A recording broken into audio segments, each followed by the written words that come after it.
4, 3, 2, 1. Good morning. This is Wayne Cymbaluk from the Stearns County Soil and Water Conservation District with your conservation report. There are a couple of upcoming workshops to kick off the new year that we would like you to be aware of. The first one is an Irrigators Clinic on Thursday, January 11th from 8:30 to 2 p.m. at the Ferreira Supper Club.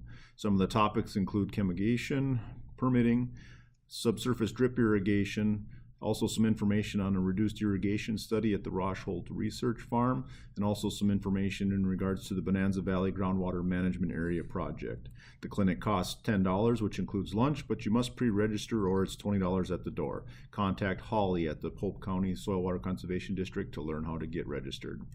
The second one is called Farming in Tough Times, which will be held on Wednesday, January 17th from 10:30 to 3 p.m. at Shady's Hometown Tavern in Albany. This workshop is also $10 with lunch included.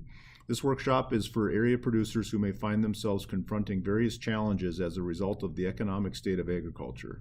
Dairy producers from all size farms and stages of life are welcome to attend, as well as farmers from any enterprise.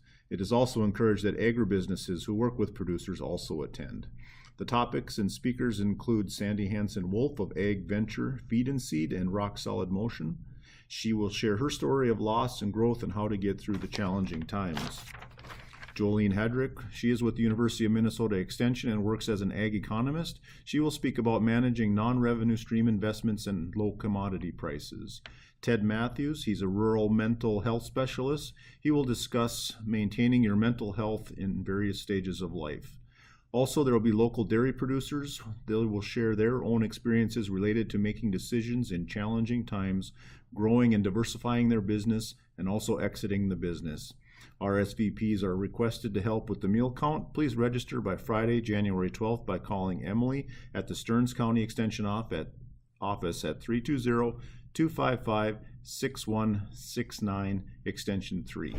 Up next, there are a few smart salting tips that will help protect our Minnesota waters. The Minnesota Pollution Control Agency recommends a low salt diet for our lakes, streams, and rivers. Much like table salt, rock salt's benefits are peppered with danger.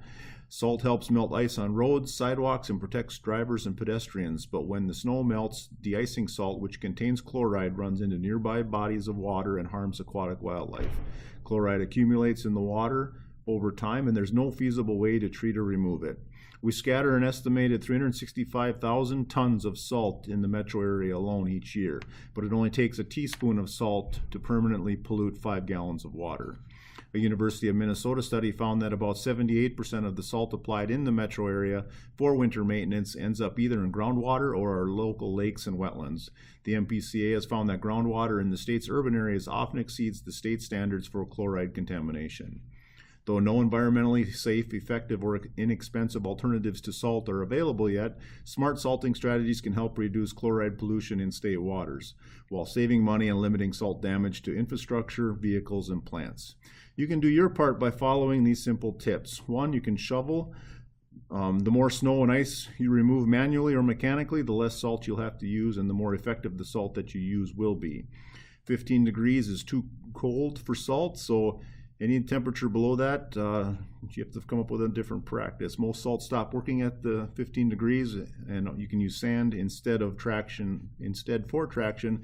But remember that the sand does not melt the ice. Slow down a little bit, drive for the conditions, and make sure you give the snowplow drivers plenty of space to do their work. Apply less. More salt does not mean more melting. Use less than 4 pounds of salt per 1,000 square feet. 1 pound of salt is approximately a heaping 12-ounce coffee mug. When applying salt, leave about 3-inch space between the granules. Consider purchasing a handheld spreader to help you apply a consistent amount. Also, sweep up the extra if the sand or salt is visible on dry pavement and it's no longer doing any work and will be washed away.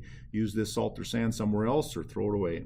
Also, you can watch a video. There's a salt application video produced by the Mississippi Water Management Organization. It offers tools for environmentally friendly snow and ice removal. You'll have to do an internet search for this one.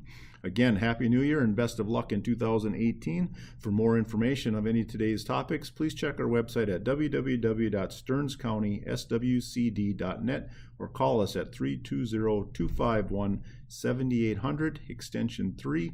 Also, please like us on Facebook. This has been Wayne Cymbaluk with your Conservation Report.